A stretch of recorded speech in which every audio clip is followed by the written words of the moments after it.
So I was just into the introductions, and I was playing my Mangalacharan and my tributes to all the teachers and Guru Warriors, especially Vaidya Trilok Dopeshwarkar to start with. So this is a going into, it's like a teamwork when I say that we in Punarvasu have been working on this for last 20 years. So this is just in a gist, a sum up of all the work that hasn't been done. So we are not, I'm not here to say that we are the only people doing something very great out of it. No, no.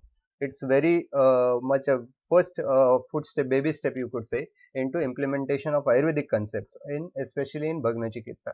The story altogether started with 20 years before, when one of the housemans of ours got an injury, and that too in Janu Bhagna, and it was very critical type of things.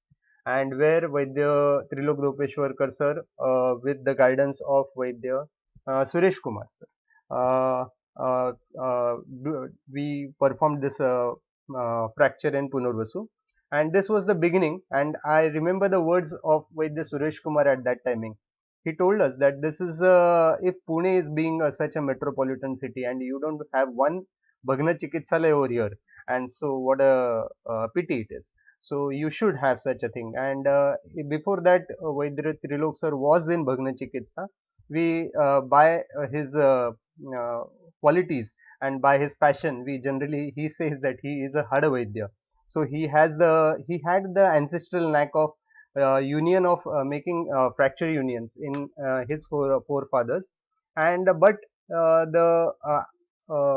the urge of his couldn't set him right, and so this was the beginning, due to one of the housemen, that we started with Bhagna Chikitsa. And his words were that if we there isn't one, so why can't you? So and then we can say that last in 20 years we have made Punarvasu as one of the centers for Bhagna Chikitsa in and around Pune. I would be, due to the hard work by Vaidya Trilok sir and all those things, all his students and disciples. There are at least 20 to 25 Vaidyas in and around Pune who are doing Bhagna Chikitsa, and the figure should multiply.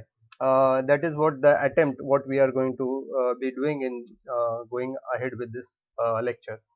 So first of all, here what's more important to understand. So Bhagna Chikitsa, it comes in acute, and we have many a times some speculations in our mind, and that holds us from doing this type of chikitsa. So I would be removing those hurdles, those blocks, and those icebergs is going to be the prayojan of my talk today. So let's go ahead.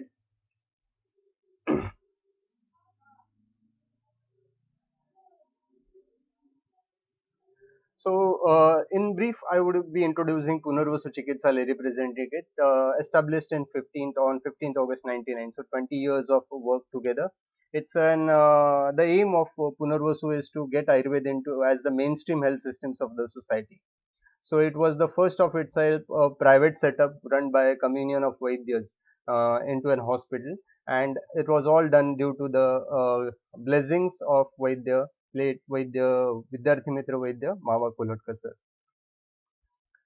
This is what is the Chikitsalaya in short. We are having an IPD setup of 350 square feet.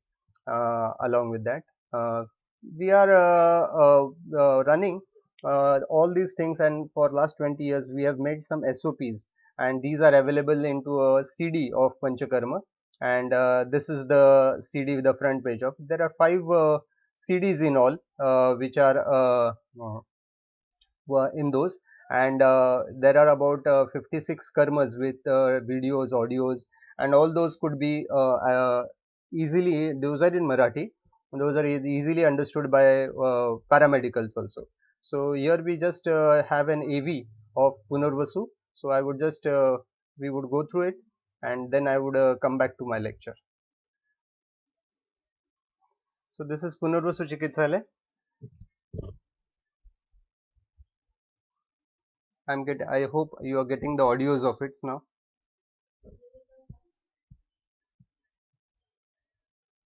Hopefully yes.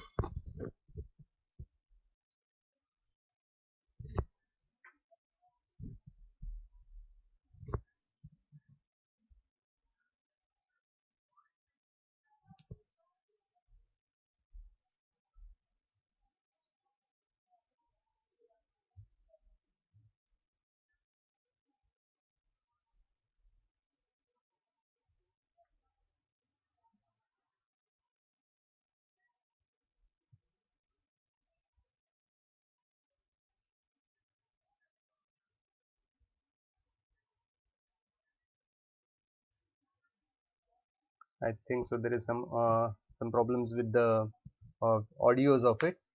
There is some. Yeah, fine. So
so fine. I think so. There were some problems with the audio.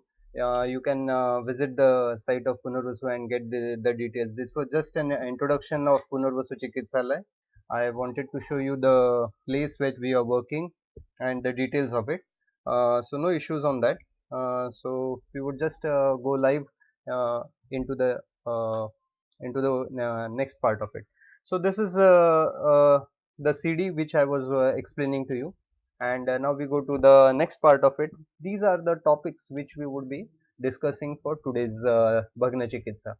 So this is going to be I was explaining you the video was right. uh, Saket says that the screen Punarvasu disat nahi hai. Okay, fine, fine, fine. Now let's go on the presentation now. Okay. uh,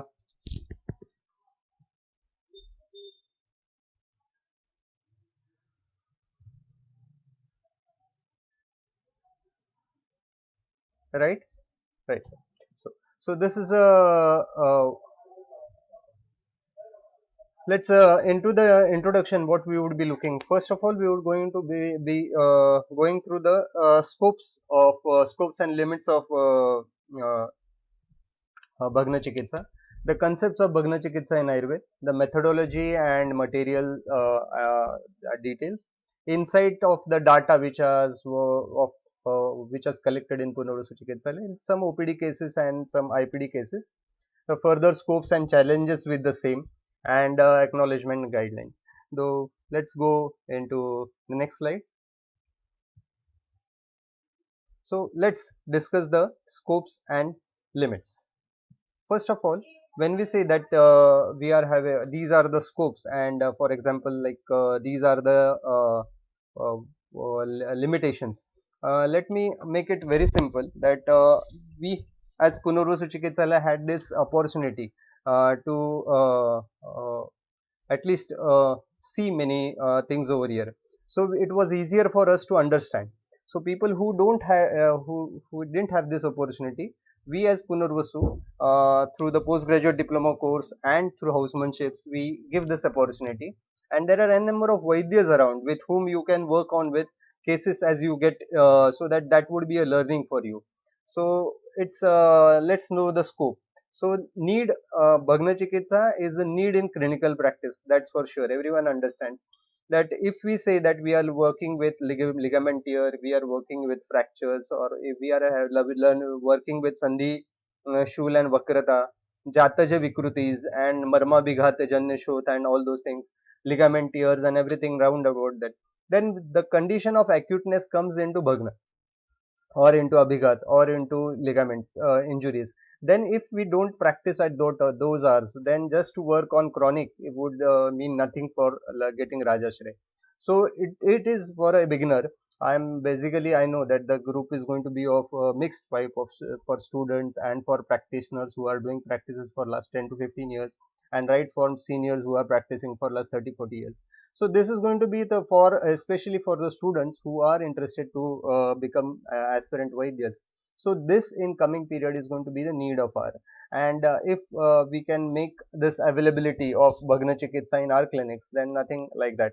So I'm going to divide my lecture into two parts. One is Bhagna Chikitsa done on OPD levels, and Bhagna Chikitsa which is done on IPD levels. So when Vaidya Suresh Kumar sir first addressed in Pune during Pratishtan's lecture, he told that he had given a very clear-cut guidelines, and that I'm going to be showing in my differentiation between OPD and IPD cases. So here I am making general statements of protocols and things like that. So everyone needs to understand them step by, and so that they can know into the scopes and limits of which are OPD patients and which are IPD patients. Secondly, let's go if we are not going to make Ayurved as in the society to have that the Vaidyas, that patients should approach us in acute conditions, then how are we going to claim for the government or the social or the bodies or the how are we going to work for Rajashray? So Lokashray is only possible after doing good grassroots level work over here. So I would be working in I would be saying that uh, the scope is only in patients with non surgical patients. Many times it becomes a need that a patient is not operatable, or when he faces a fracture, he has the fear of surgery, or in especially in remote cases, the patient to travel down to the hospital and to get treated is generally it takes longer. Means because I have handled cases who where malunion has occurred after 1 month, and so now there is no chance of doing surgery, and then the patient comes to an OPD. So non-surgical patients, whichever are due to whatsoever cause it may be, are your patients for Bhagna Chikitsa. So this is the scope. Then complications which arise due to post surgery. I myself, I had my grandma who had a tibia fracture, and the lower one third was not healed. Now non-healing fractures is again a different issue altogether. Sometimes it is due to the condition of the patient, sometimes it is due to the dietary factor, sometimes into another diseases, sometimes due to the not taking proper care post surgery, like in cases of long bones, the shifting of the patient, also sometimes a fall on the same side. All these things, n number of things are there which may turn into complications of surgery. So for such patients also, then this is going to be a scope for doing these treatments in Bhagna Chikitsa according to Ayurveda. Especially my grandmother, she had a fracture of the tibia lower one third, and then she had again there was non-healing over there, and the surgery again decided or explained to her was much more difficult than those, because there was again it was expected that she had to. Okay, fine. So we continue. So in cases where basically the patient is not in a position to be operated, and in complications, in both the scenarios it is necessary that these are our patients, and so this is necessary that for us to understand that this is the right thing for where we need to intervene in middle. Secondly, then if we are going to imagine that we are going to run an Ayurvedic hospital, obviously if we are running an Ayurvedic hospital, then we have to see that an Ayurvedic hospital can't be imagined without Bhagna Chikitsa over there. The most important thing that if I am thinking to run an Ayurvedic hospital, it is necessary that for me that I need to have Bhagna Chikitsa as a major part. You can't think, you can't, Manoj, clear sir? Network issue. Please continue. Thank you, Manoj sir. So here it is more important for us to understand that if I'm imagining yeah, myself to run an Ayurvedic hospital, or if the young aspirant Vaidyas now think that uh, they want to run an Ayurvedic hospital, then don't imagine an Ayurvedic hospital without an orthopedic setup. Now, orthopedic setup does only the first phobia or the first fear in the mind comes especially with the vrana chikitsa. So if there is an injury, there is an accident, and then what is the most important thing to be done? Now I would just quote an example over here. Like if you have a setup, and if the chatushpad are siddha, and you have hands with doing acute chikitsa of maybe bhagna, maybe vrana, maybe bhagandar, maybe shul, then you need to not worry about it, because a simple vrana sometimes, I was in the very initials. I was explaining the these would be the points of discussions for today's topic of Bhagna Chikitsa. We would be working on scopes and limits, the concept of Bhagna in Ayurveda, according to Ayurveda, methodology and materials would be the details also, which we would be working upon. Insight of data, which is of the last of the work done for the last 20 years, would be our topic of discussion. I would be discussing some cases for OPD and IPD. Here I would be explaining that there is a bridge between which are the which there is a very thorough margin between the cases we can do on OPD level and the cases which should be done in IPD would be seen. Third part is third part is going to be the next part would be for scopes and challenges which we face, and I would be doing the acknowledgement, and there would be the last part would be related to what are the other guidelines also which we can render while going through all these things. Introducing everyone to Bhagna Chikitsa on my mother on the YouTube channel of my mother Institute of Ayurveda Pune, and with the association of Ayurveda Teachers Association, we have started this schedule. And just a minute, I would just hang on with. Fine. So with Ayurveda Pune and Ayurveda Teachers Association, we have started this the whole program of making a Yajna Samhita of all this lectures series in this COVID program. So let us see how we can interact. There are some technical problems in the YouTube and things like that. Again, the data, the net connectivity, all these things are hurdles. But with all of you, I think so. This problem should be solved. Uh, Vaidya Devdatta is expecting for a positive answer from everyone. So let's hope that this re-login has helped in and everyone is getting me properly. These are the points which we would be looking into for those who have missed. Okay, that we would be taking into consideration these all points one by one. So for people who have missed it, so this is again for a recap for all of them. We would be into the scopes and limits. First of all, let's understand what is the why Bhagna Chikitsa is important. As it is, this whole topic is for Swanta Sukhaya thing. Let's go into the details now. Now, what is the scope of Bhagna Chikitsa in day-to-day practice? So, if considered, here I am again making it very clear that this is for Bhagna Chikitsa on OPD levels and Bhagna Chikitsa in IPD levels. I am discussing both parts. It's not confined to only for IPD setups. So, any person who is thinking to open or do work in Ayurvedic treatment in chronic conditions of Sandhi Vikar, or with Vata Rakta patients, or with ligament tear patients, and so on. So they would always have these problems of patients which come in acute conditions.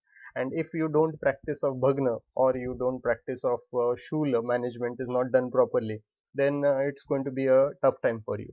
So Bhagna Chikitsa, the door is always open for acute as well as in conditions of chronic patient which sometimes turn acute, like a very simple of Janushul or a Manibandha or a Vatakantak type of patient may turn may be very fatal in situations if the Dhatu Daurbalya is more, or in critical conditions, or in old ages. So you need to have the basic hands on Bhagna Chikitsa or Karma Chikitsa uh, with related to Sandhi Moksha, Kanda Bhagna and everything, all the SOPs to be done, followed properly, so that at least you understand the limits of Kaya Chikitsa or only Abhyantara Aushadhi. So Bhagna Chikitsa being a important part in day-to-day practice. So you need to understand this. Secondly is when we speak about Lokashraya, and sometimes we even speak about Rajashraya for Ayurveda. If we are thinking to work into, if we are always working upon Lokashraya, we are talking upon Lokashraya, Rajashraya and things like that, then we need to first see to it that we as Vaidyas need to provide very good opportunities and very good treatments for very uh, all the Shastrokta part to be done by us. If done properly, then we would gain faith and gain results in Bhagna Chikitsa and in chronic conditions.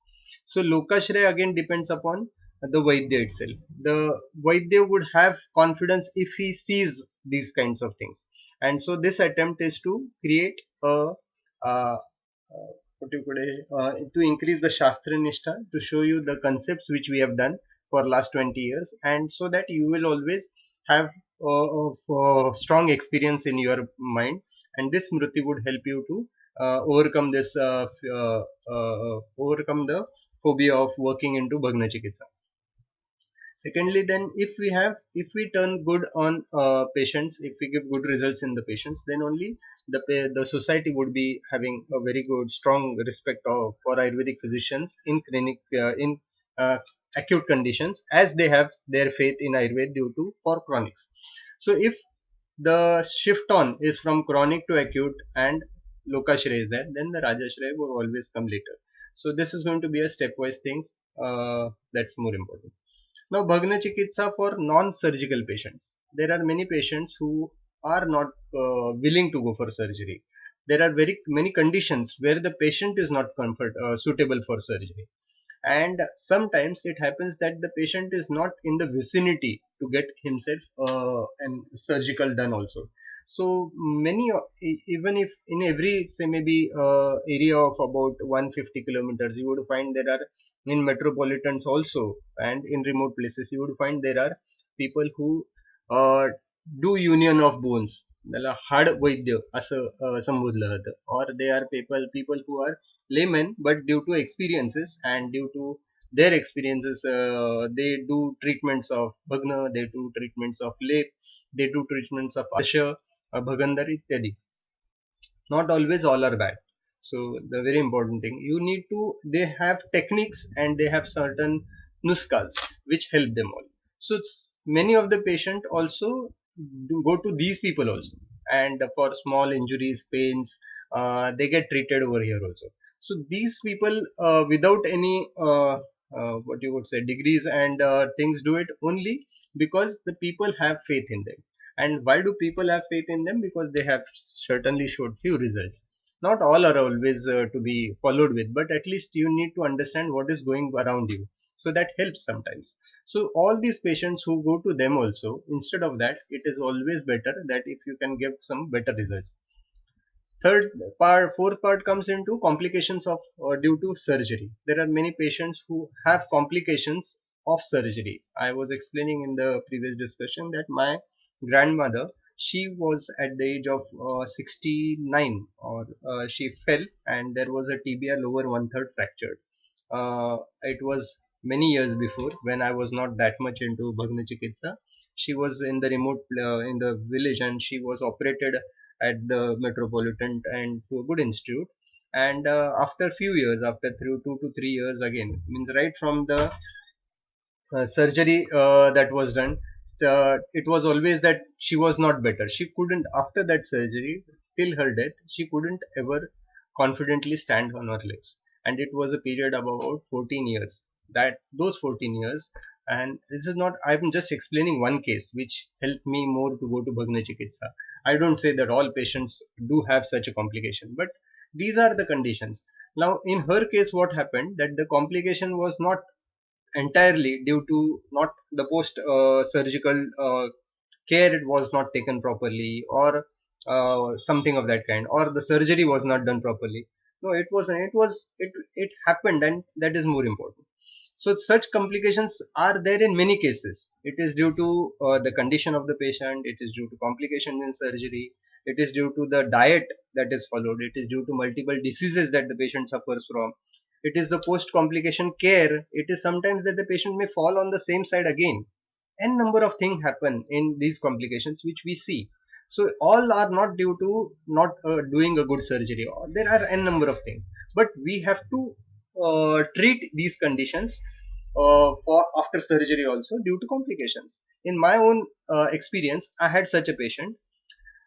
Then the condition was such, he was given a rod, was fixed to the femur, right to the leg, and the nailing was all, everything had come out, and there was brittlity in the bone, and osteoporosis was there, and a number of things, theories were put forth, due to which it was decided that we had to do a resurgery, second surgery again.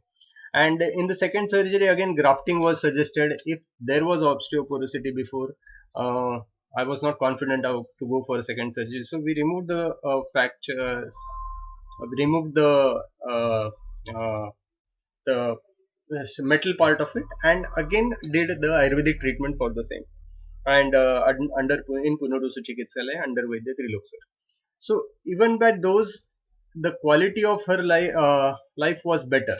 Okay, but she was not able to stand on her legs. That was the truth, because it was 5 years later to the surgery.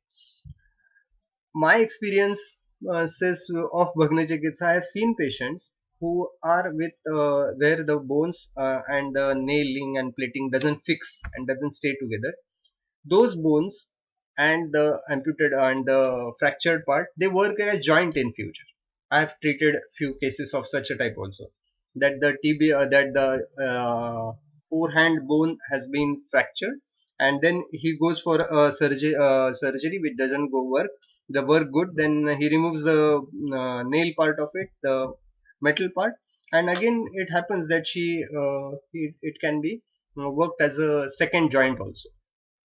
So this happens in cases, but it is not ideally good. But instead of doing such a thing, let's to avoid all these things, if the patient goes with an Ayurvedic treatment, the quality of the life increases, the dhatu bal increases, ayushya vruddhi is there, and there is no fear of any surgery and all those things.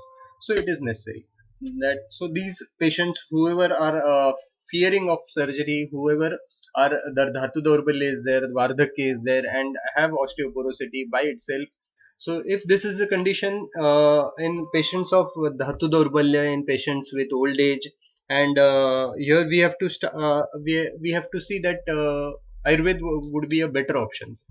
If we are thinking of an hospital to be without Bhagna Chikitsa and complete Ayurvedic hospital without Bhagna Chikitsa, also this could be a situation that can't be imagined, because if you open a hospital, you are always going to have patients with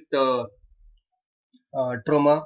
Now I would say that at least 30 to 40% patients come to hospital for admission due to road accidents, due to trauma, and due to marma bighat and such, or ligament tear, and due to falls and such type of things. And then if we are not in position to treat them according to Ayurvedic principles, then it is not going to serve.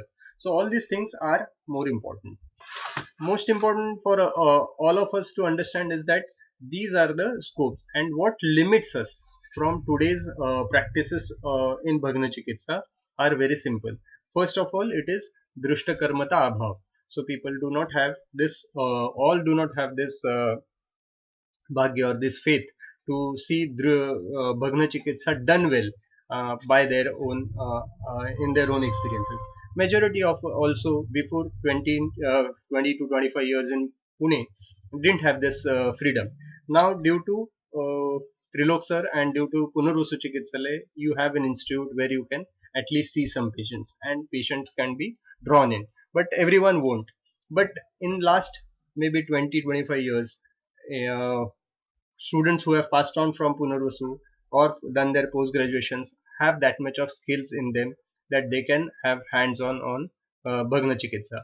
So I would be for all, and these Vaidyas are these students of Punarvasu who are at most now in many majority cities, like you say, you have them in Nashik, you have them in Nagpur, you have them in Kolhapur, and everywhere in remote places also. So if senior Vaidyas and these aspirant Vaidyas, they come together, they can at least begin their lessons in with small cases, which are done, which can be done on OPD levels. So at least there should be, with this lecture of mine, there should be a nexus between these Vaidyas of Punarvasu and students of Punarvasu, and such aspirant Vaidyas come together, can have hands-on Bhagna Chikitsa in future. So here there are simple things that are we are lacking, that is lacking of skills and technique. That's the most important thing. So if we work on that, it is quite simple. So as I would be explaining in the lecture of mine, that which OPD patients are to be taken for Bhagna, you would have these few informative aspects in your mind also. Then apprehension to take calculated risk. This is more important. This is not only in Bhagna, but in every condition. Wherever there we find that there is some risk involved, then we apprehend ourselves. We take ourselves a few steps behind, and then we go with the present thing, especially then to refer the patient also. Many of the fellow Vaidyas of our fraternity only blame upon us, or say that most of the time that it is you take risks because you don't understand the part which is on the other side. So in Punarvasu in 2000, when we started in 99, in the very first initial years, we took a seminar on indoor and critical care in Ayurveda, and in which we took some opinions of some good people from law, and we all, like senior Vaidyas like Adgir sir to Vaidya Nempurkar sir, and everyone under one roof, we discussed upon these issues. And this fear of uh, apprehension was gone through our mind, because those important guidances of the law people for us, good judges were there, and they explained us that unless and until and you have mentioned yourself an Ayurvedic hospital, you are doing Ayurvedic diagnosis and doing Ayurvedic treatment, you are taking necessary care, you are doing all treatments that are explained in the text, and Vaidyas do have phobia of this kind of treatment or any such type of thing. So only Shastra Dhyan and Shastra Nishtha with some experiences would help it out. And today's my initiation of this lecture is to remove this type of phobia from your mind. And so there are, just to give you a guideline, that there are people around you who are doing such a type, and you just need to uh, have a good symbiosis with them, and things would be easier. If we have a good symbiosis between the Vaidyas itself, then interpathy is second part. When I speak of interpathy, I mean to say that it is not about Ayurvedic medicines and allopathic diagnosis. No, it is an interpathy treatment means Ayurvedic Nidan and Ayurvedic Chikitsa. Allopathy also, there are some problems in some gray areas, some problematic areas over there, and so there on those fields we can be better with each other. So a symbiosis time of work is always going to be helpful. Obviously, it is not. No one would like to share his platter to us, but still there are areas for the good for the mankind. There are areas where we need to work in with interdisciplinary method and to do good for the society. All these things would go well to create good confidence into the mind of people, and then getting Lokashraya would lead us to getting a Rajashraya, that's for sure. So these are the basic things which I wanted to discuss in scopes and limits. Let's go to the second part of the discussion, that is to understand the concept of Bhagna Chikitsa according to Ayurveda. Now, I won't go into the details of all the Shastra Charcha. These are, everything has been explained in Sushruta Samhita, but still, it's just for the students to have a glimpse on. I would emphasize that what are the things which are clinically important over here. So when we say about Kanda Bhagna, these are Samanya Lakshanas, the Shvethu Bahulyam, Spandanam, Vivartanam, Sparsha Sahishnutvam cha. औपीड्यमाने शब्दाः स्रस्तांगता विविधवेदना प्रादुर्भावः सर्वासु अवस्थासु न शर्मलाभः इति सामान्य काण्डभग्नस्य लक्षणं भग्नलक्षणम् उक्तम्. Now here Shvetur Bahulyam. Let's start with this. Many a times it happens that the patient has tremendous shoth, especially on sites of like the Ansasthana or on site of the Gulfasthana, you would or Janu, you would find the shoth has been very intense. Seeing the Shothasthan, we may sometimes mislead ourselves, saying that it might be a very greater impact or whether more destruction of tissues has been there. So this is something we have to understand the hetus over here. So understanding the avasthas, we have to go have an approach to Bhagna Chikitsa. So it's not only that what's what comes into the picture, but it's what's behind the picture. So Aghata Swarup is important. So whether the person was traveling, whether the person was sedentary, whether the person was sitting, whether it was knowingly, unknowingly, whether how is the accident and the trauma taking place, all things come into action. Sometimes it happens that the Bhagna or the Bhagna Shoth is very small, the pain is intense, and sometimes it may happen that the Bhagna Shoth is too much or the Sthana Shoth is too much, and the intensity of the trauma is very smaller. All this depends upon the dosha prakop and the avastha, dhatu, the prakriti of the individual.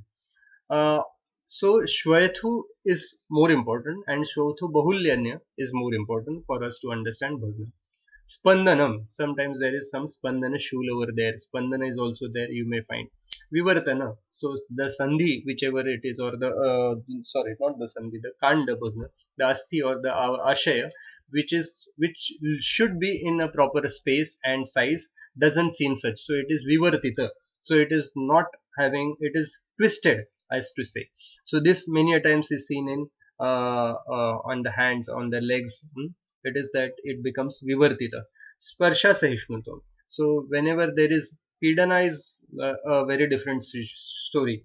The sparsha also, it like the even a touch is not, sahatva is not there for the touch even. So these are all the lakshanas which are seen, and the darshan parikshan, we would help all these things to be understood. Aupidamani shabdaha sparsha sahishnutva, all these things go hand in hand. Many a times when we are working on bhagna, and especially on the anguli sthana and on the areas, if we try to make pidan over there and there is some shabda pravartan, so this is called as aupidan. So you can say akutana is there, especially, and this is where we say aupidamanyam shabdaha. Strastangata, so the anga or the bhagna part, whichever it is, it doesn't have its old strength to hold, so it is, as it is like a dead part and it is strasta, so it is it goes down, and so it doesn't have, there is no strength left to hold it again. So these are all the lakshanas which are seen. Then Vividha Vedana Pradurbhava. So Vedanas are not, you can't have a particular same type of Vedana. There will be different types of Vedanas that can come due to Bhagna. And Sarvasu Avastasu Nasharmalabha. And there is no proper rest. At any position you try to keep him, he is always going to pain. Now, handling of the Bhagna patient is more important. It is very necessary that the patient needs to be given a proper position. Whichever the part is having the Bhagna on, if it is on the hands or it is on the back, then the patient to be kept light down position is more important. Now we see conditions where the patient is having had a fall on the first day, and then he comes home walking also, but due to pain in the hip joint, and the next day when he's made to have a bath by his relatives or something, and then the later part is that he goes, and suddenly after that after he can't stand and he can't move on the second day or the third day, and the condition becomes more worst, and then he is taken to an X-ray technician, and there the X-ray the doctor not being the technician may twist and turn the joint to get a good view of the X-ray, and there more work on the fracture is done, and to make it, if the avastha of the Bhagna is like they are intact due to all these motions and movements, it goes into a completely teared part of or a fragmented part. So it is more important, sir, so what is more important, that you need to give a good avastha or good sthana for the patient of Bhagna. So he needs to be kept in the same position. There need not be anything more strenuous thing to be done on that, so that the Bhagna would remain in proper position. So this is more important, that the patient of Bhagna has these samanya lakshanas in them. Apart with every individual Bhagna, he would have different lakshanas that is told into the details of how the type of Bhagna occurs, and depending upon that they have been labeled as uh, 12 types of Bhagnas in Ayurveda, and these are Karkata Bhagna, Ashwakarna Bhagna, then Churnita Bhagna, Pichita, Asti Challita, Kanda Bhagna, Majjanugata, Atipatita, Vaktra, Chinna, Patita, and Sputita. These are basically to label something. There is no particular treatment for every type of thing. The type of treatments are again divided into stabilization at Rasti Sandhanakar, 5 types of treatment, and these are just depending upon the nature of the Bhagna. It is important for us to understand that which type of Bhagna it is. The second part which we need to deal is of the Sandhi Muktata. Then Bhagna is one part and Sandhi Moksha.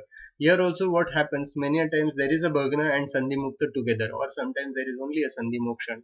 So here there is Prasarana, Akunchana, Vivartana, Akshepana, Ashakti. Ashakti is more important. Of what? It is of Prasarana. Is it like to extend the hand or leg or the part? Akunchana, to flex it, and then Vivartana, to move it, and abduct or adduct it, and Akshepana is to throw anything and that kind. So here any Kriya is whatever the kriyas are necessary to be done with that particular joint, or the patient is not in position to do them, that is more important.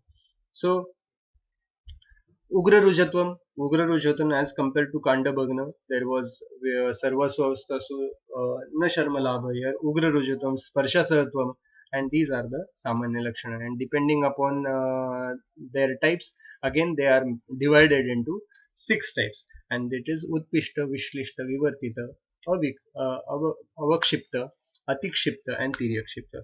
Now these are very simple, that again these do not have particular thing to be done with the chikitsa of its. It is only the swarup of Bhagna to be understood. These are the different type. Now coming back to Sushruta, what was the very simpler thing that he has mentioned? And depending upon the simplicity, we generally do not take these sutras as that important. When Sushruta explains in the very beginning of Sushrut uh, of Chikitsa of Bhagna, he says he starts with the sutra of Sadhya Sadhyatva, and these are the patients, because if the adhyaya starts with the sutra explaining of the Sadhya Sadhyatva, understands it is self-explanatory of its importance, and this is the more important part in Bhagna. When we see the conditions of Bhagna, some fractures not healing well, then these are the major concept which Ayurveda has and which is lacking in modern physics, modern sciences. So especially like there is, it is Alpashino अनात्मवन्तः जन्तुर्वातात्मकस्य च उपद्रवैर्वजुष्टस्य भग्नं कृच्छ्रेण सिद्ध्यति. Now these are bhagnas which are difficult to कृच्छ्रेण सिद्ध्यति. So they are sadhya but kruchra siddhata. So who are these people? Especially people who have a very less diet, who eat less. Alpashino. But Agnimande is there. They have a habit of eating less, or they might be eating less due to Kshuddha Vega only. And so these people are very difficult to get sadhyata. Now I see many such conditions of alpacino in patients of old age, where due to old age and due to the falling of our teeth, or the peculiarly many patients are due to the danta kshaya, their teeth are taken out and they are not suitable with the dentures, and so many of these people do not eat proper food, and they don't take themselves, they make themselves easy with the dentures, and then don't eat food which is solid.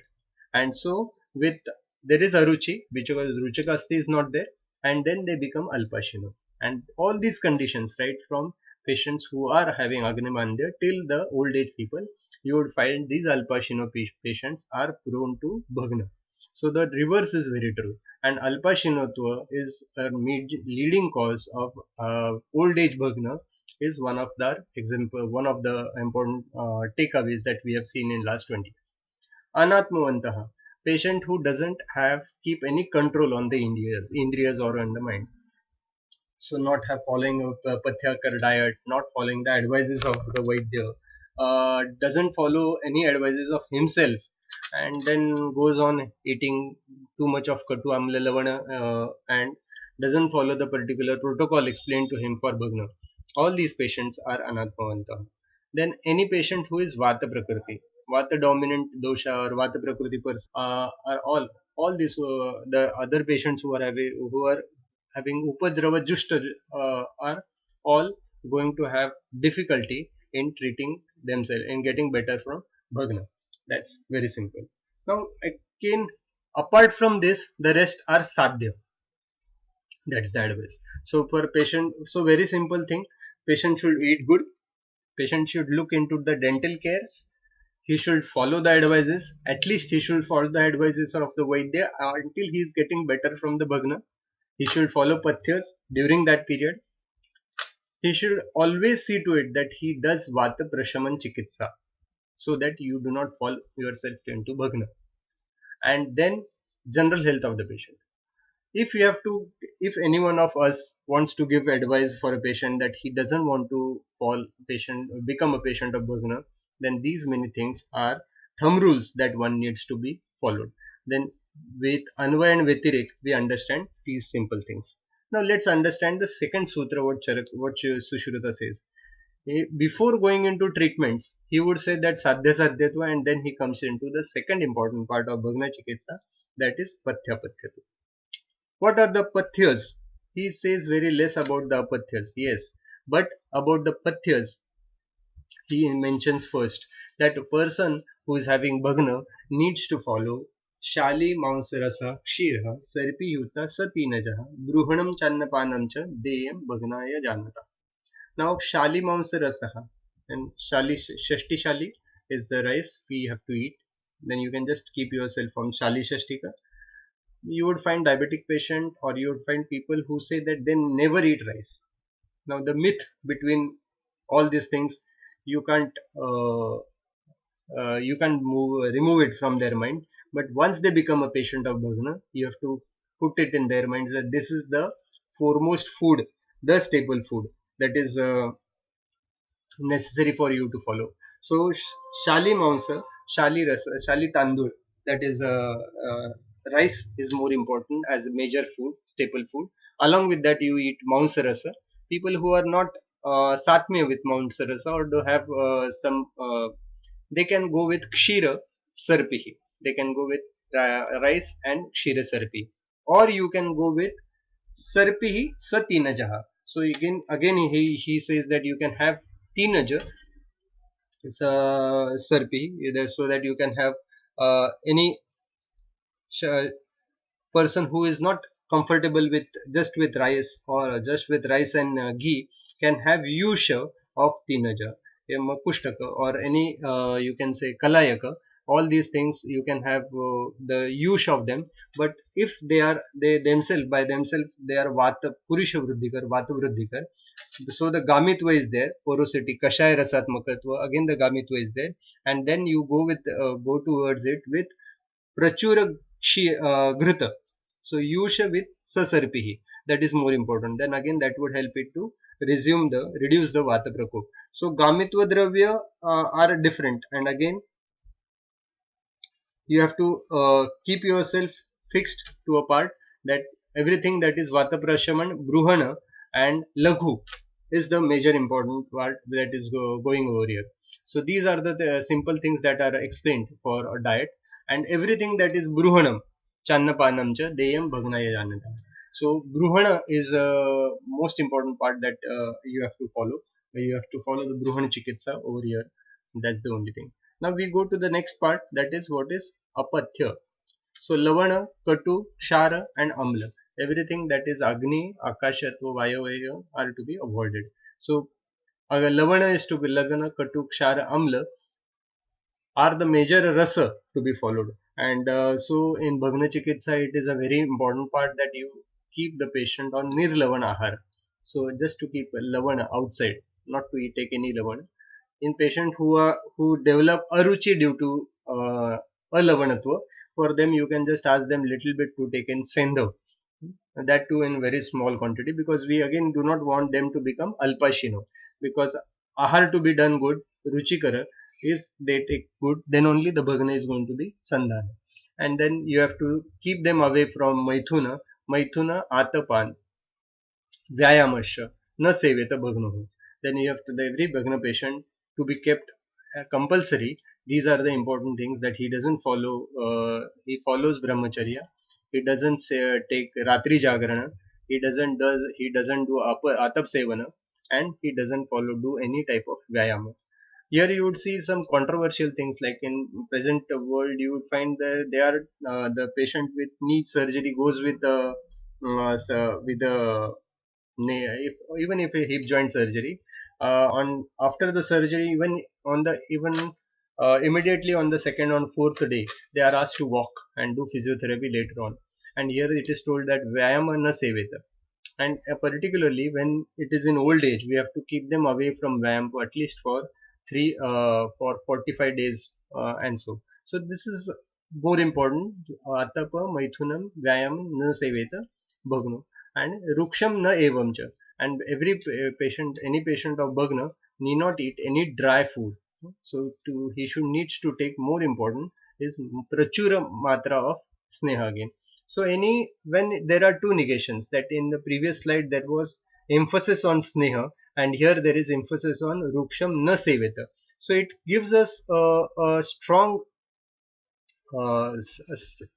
what you could say, a signal that every Vaidya, when he is treating Bhagna, or when he is treating ligament tear, or when he is treating Sandhi Moksha, needs to emphasize on Prachura Sevan of Ghruta, or Prachura Snigdha Ahara Sevan. And this is the most important part with the modern dietitians nowadays, that everyone would say that if you are having a Bhagna, then there is less activities. So avoid everything that is going to increase fats in the body. And so this becomes a major thing again, contributing to not having contributing to complications of the fractures in modern sciences. So these, according to Ayurveda, are more important parts in Bhagna Chikitsa. In Bhagna Chikitsa.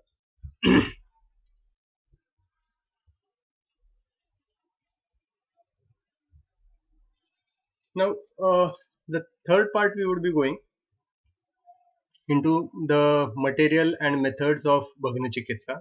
Here we would be looking into the textuals of references of whatever the method and materials are being told.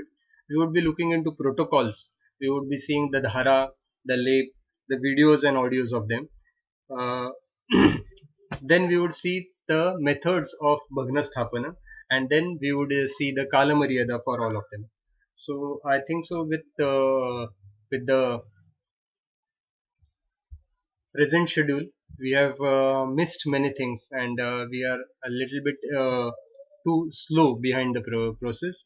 And with all things going well still, but since we need to go with this stream and stop over here, and so that we can have a review of all the authorities of uh, Ayurveda and the authorities of the organizers, to see to it that which